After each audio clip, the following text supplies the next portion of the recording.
सुनो भाई, आज मैं तुम्हें जो बात बताने जा रहा हूँ वो सिर्फ एक खबर नहीं, एक झटका, एक ऐसा झटका जो पूरे देश को हिला दिया। एक फ्लाइट थी एयर इंडिया की और नंबर था AI-171 और ये फ्लाइट बन गई मौत का उड़ान। लेकिन यार इसमें सिर्फ हादसा नहीं है, इसमें इंसानी जज्बा है, इसमें सिस्टम की गड़बड़ियां है, इसमें दर्द है और हाँ कहीं न कहीं उम्मीद भी है। तो चलो इस कहानी को पूरा जानते हैं धीरे धीरे, वो भी आराम से। सीन 1 में हम लोग यहाँ पर देखते हैं फ्लाइट टेक ऑफ करते 12 जून 2025 दोपहर 1:38 अहमदाबाद एयरपोर्ट से एक फ्लाइट टेक ऑफ करती है। नाम है एयर इंडिया की AI-171। ये फ्लाइट जा रही थी लंदन के लिए। वही 787 ड्रीमलाइनर नाम सुनते ही लगता है वाह क्या फ्लाइट होगी, आरामदायक सीट, शानदार क्रू, इंग्लैंड जाने का सपना। कुल 272 लोग सवार, 230 पैसेंजर और 12 क्रू मेंबर्स। इनमें से कई लोग ऐसे थे जो पहली बार विदेश जा रहे थे, कोई बेटी की शादी में जा रहा था तो कोई नई नौकरी की इंटरव्यू के लिए और किसी ने अपनी पूरी जमा पूंजी लगाई थी इस टिकट के लिए। लेकिन किसे पता था ये सफर आखिरी होगा। सीन 2 में हम लोग देखते हैं टेक ऑफ के 4 मिनट के बाद, भाई टेक ऑफ के ठीक 4 मिनट के बाद फ्लाइट ने अचानक हिलना शुरू कर दिया। टेक्निकल लैंग्वेज में बोले तो फ्लाइट बस 625 फीट ऊपर ही थे और तभी पायलट ने ADC को कॉल कर दिया, mayday mayday, engine failure, flaps malfunctioning, landing gear jam. अब समझो जरा एक फ्लाइट उड़ने लगी हो और 625 फीट पर इसके इंजन में ब्लास्ट जैसी आवाज आए तो क्या होगा। अंदर का माहौल भाई एकदम डरावना वाला। लोग चीख रहे थे, बच्चे रो रहे थे, किसी का मोबाइल गिरा तो किसी को भगवान याद आ गया तो किसी को खुदा। पायलट ने कोशिश की वापस एयरपोर्ट लौटने की, लेकिन किस्मत को कुछ और मंजूर था। सीन 3 में हम लोग यहाँ पर देखते हैं प्लेन क्रैश करता है। 2:04 सिर्फ 26 मिनट के बाद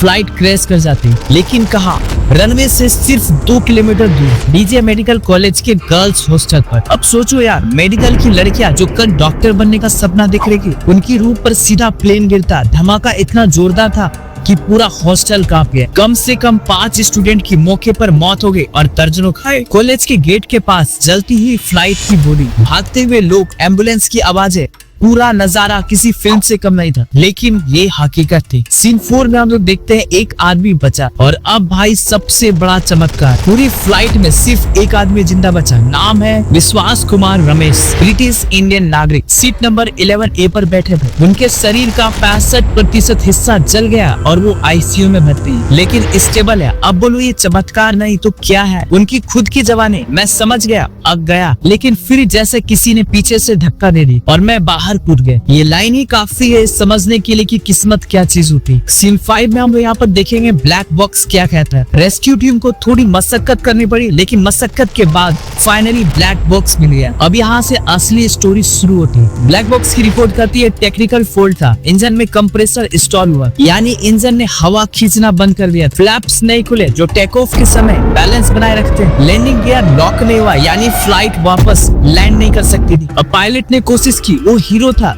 लेकिन सिस्टम ने धोखा दे दी। पायलट की गलती नहीं मानी गई, साफ कहा गया कि सिस्टम फेल हुआ। सीन 6 में हम लोग यहाँ पर देखेंगे मोदी जी और इंटरनेशनल रिएक्शन। जैसे ही खबर बाहर आई, प्रधानमंत्री ने ट्वीट किया, ये हादसा दिल को झकझोर देने वाला है। पीड़ित परिवारों के साथ मेरी संवेदनाएं हैं, सरकार पूरी मदद देगी। ब्रिटेन के प्रधानमंत्री और किंग चार्ल्स ने भी दुख जताया, क्योंकि इस फ्लाइट में 53 ब्रिटिश नागरिक भी थे। विदेश मंत्रालय एक्टिव हुआ, हेल्पलाइन चालू की गई और एयर इंडिया ने फौरन बयान जारी किया, हम पूरी तरह से जाँच में सहयोग कर रहे हैं। सीन 7 में हम लोग देखेंगे टाटा ग्रुप्स का बड़ा ऐलान है। अब आया भाई एक पॉजिटिव मोड। टाटा ग्रुप ने कहा हर मृतक परिवार को मिलेगा 1 करोड़ का मुआवजा। इसके अलावा जो लोग घायल है उनका पूरा इलाज फ्री में करवाया जाएगा और हॉस्टल को फिर से बनाया जाएगा। अब ये जो भरोसा है ना, वही बनाता टाटा को टाटा। सीन 8 में हम लोग देखेंगे ड्रीमलाइनर की परछाई में डेथ। ड्रीमलाइनर यानी बोइंग 787 का नाम अब सवालों के घेरे में। ये वही मॉडल है जिसमें पहले भी बैटरी से जुड़ी दिक्कतें सामने आ चुकी है। DGCA यानी director general of civil aviation ने आदेश दिया कि सारे ड्रीमलाइनर के टेक्निकल जांच फिर से होगी और कुछ फ्लाइट को ग्राउंडेड भी कर दिया गया। सीन 9 में देखेंगे ग्राउंड रियलिटी, हॉस्टल की लापरवाही। भाई एक बात बताओ, एयरपोर्ट के बगल में हॉस्टल क्यों बनता है? अब रिपोर्ट में ये बातें सामने आ रही है कि हॉस्टल उस एरिया में था जहाँ फ्लाइट सेफ्टी जोन होना चाहिए था। अगर वो बिल्डिंग थोड़ी दूर होती तो शायद जान बचती। अब सरकार और यूनिवर्सिटी दोनों सवालों के घेरे में। जो गलती हुई है वो सिर्फ एयरलाइन की नहीं, पूरे सिस्टम की। सीन 3 में हम लोग यहाँ पर देखेंगे आखिर में एक सबक। इस पूरी कहानी में एक बात साफ है, जिंदगी कभी भी पलट सकती है। जो लोग हंसते हुए फ्लाइट में बैठे थे वो कुछ मिनटों के बाद सिर्फ राख बन गए। हमारे देश को चाहिए अब टेक्निकल चेक्स में ट्रांसपेरेंसी, सेफ्टी जोन्स की कड़ाई से जांच और जिम्मेदारी तय हो। हादसे तो होते हैं लेकिन उनसे सीखना ही असली विकास है। हाँ, ये कहानी थी AI-171 की, एक ऐसी फ्लाइट जिसने उड़ते ही जिंदगी बदल दी। लेकिन अगर उसमें कुछ बचा तो वो है इंसानी जज्बा, विश्वास जैसे लोगों की हिम्मत और टाटा जैसे ब्रांड की जिम्मेदारी। और अगर आप चाहते हैं कि ऐसी खबरें जो सिर्फ न्यूज नहीं बल्कि कहानी बन जाती है तो मैंडलिस्ट के इस चैनल को सब्सक्राइब करो, क्योंकि यहाँ बात होती है सच्चाई की, वो भी दिल से। जय हिंद।